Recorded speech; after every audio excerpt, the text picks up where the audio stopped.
क्या आपने कभी सोचा है कि काली रात के सन्नाटे में किसी जंगल के बीचों बीच अगर आपको टक टक की आवाज सुनाई दे तो वो किसकी हो सकती है? क्या ये आपकी कल्पना है या सच में कोई वो है जो आपको देख रहा है? आज की कहानी ऐसी है जो आपकी रूह को कपा देगी। ये कहानी है एक ऐसे तांत्रिक जिसने अमावस्या की काली रात में ऐसी साधना की जो उसके जीवन की आखिरी साधना साबित हुई। जंगल, झोपड़ी, पिशाचनी और वो टक टक की आवाज, ये सब आपको इस कदर डराएंगे कि शायद आज आप भी सोने से पहले 2 बार सोचेंगे। तो दिल थाम लीजिए और सुनिए तांत्रिक भैरवनाथ की वो आखिरी रात जो किसी के लिए भी भूलना नामुमकिन है। अंधेरी रात थी, आसमान में चांद का नामो निशान नहीं था, चारों ओर घना जंगल था और उसमें पसरा सन्नाटा किसी शमशान से कम नहीं लग रहा था। पत्तों की सरसराहट ऐसी लग रही थी मानो कोई छुप छुप कर किसी का पीछा कर रहा हो। अचानक एक उल्लू ने जोर से हू हू की आवाज की जिससे माहौल और भी खौफनाक हो गया। जंगल के बीचों बीच एक टूटी फूटी झोपड़ी खड़ी थी। ये झोपड़ी किसी इंसान की नहीं बल्कि भैरवनाथ नाम के तांत्रिक की थी।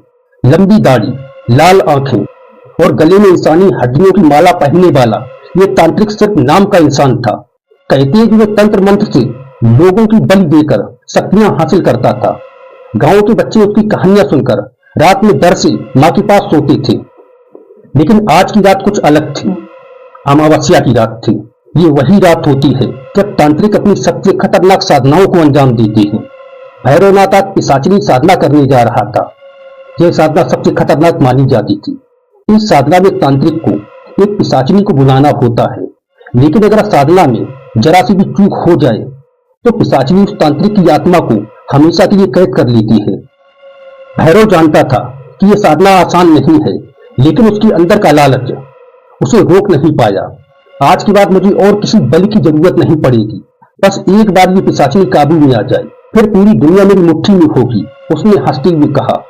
झोपड़ी के अंदर एक बड़ा सा गोला बना था जिसके चारों ओर खून के तंत्र मंत्र लिखे गए थे।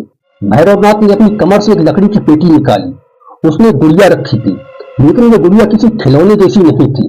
असली बाल, चमकीली आंखें और चेहरे पर अजीब सी हंसी। ऐसा लग रहा था जैसे गुड़िया उसे देख रही हो। आज तेरा काम पूरा हो जाएगा, उसने गुड़िया को घूरते हुए कहा। उसने गुड़िया के माथे पर सिंदूर लगाया और मंत्रों का जाप शुरू कर दिया। मंत्र शुरू होते ही माहौल बदल गया।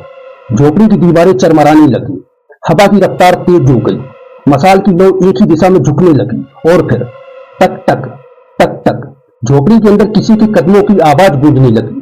भैरवनाथ ने अपनी आंखें खोलकर देखा, लेकिन वहां कोई नहीं था। पिशाचनी के आने के संकेत थे, उसने सोचा और अपनी आंखें बंद कर ली।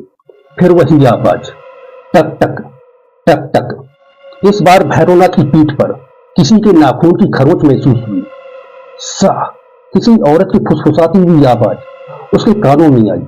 उसने झट से पीछे मुड़कर देखा, लेकिन वहां कोई नहीं था। कोई चाल चल रहा है, मैं साधना से विचलित नहीं होऊंगा, भैरवनाथ ने खुद से कहा और फिर मंत्रों का जाप शुरू कर दिया। अचानक झोपड़ी के कोने में एक औरत की परछाई दिखी। सफेद साड़ी पहने, लंबे बाल और चेहरा अंधेरे में छुपा हुआ।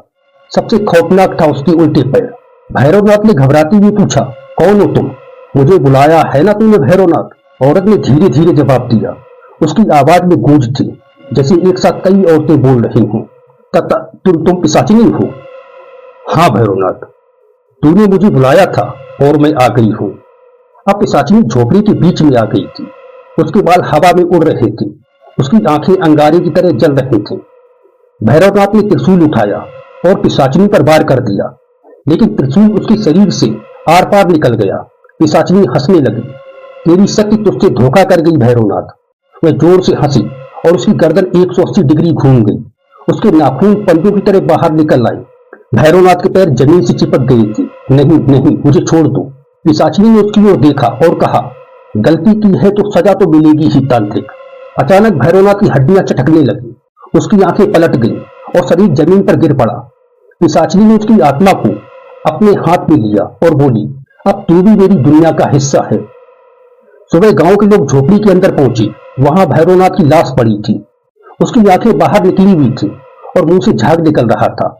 गांव के बुजुर्ग ने कहा, कितनी बार कहा था, अमावस्या की रात ऐसी साधना मत करना, पिशाचिनी किसी की नहीं होती। गांव वालों ने भैरवनाथ के शरीर को जलाया, लेकिन कहते हैं उसी रात से उस जंगल में एक औरत की हंसी सुनाई देने लगी। और आज भी अगर आप उस झोपड़ी के पास से गुजरें और आपको टक टक टक टक की आवाज सुनाई दे तो समझ जाइए वो अब भी वहां है। तो दोस्तों, आपको ये कहानी कैसी लगी? क्या आप कभी ऐसे जंगल में अकेले जाना चाहेंगे? क्या आपको भी काली रात के सन्नाटे में टक टक की आवाजें सुनाई दी हैं? अगर हाँ, तो कमेंट करके हमें जरूर बताएं। साथ ही वीडियो को लाइक और शेयर करें ताकि और लोग भी जान सकें कि टक टक की ये आवाजें कितनी डरावनी होती हैं। और हाँ, अगर आप ऐसी और डरावनी कहानियां सुनना चाहते हैं तो हमारे चैनल को सब्सक्राइब जरूर करें। अगली बार मिलते हैं एक और खौफनाक कहानी के साथ।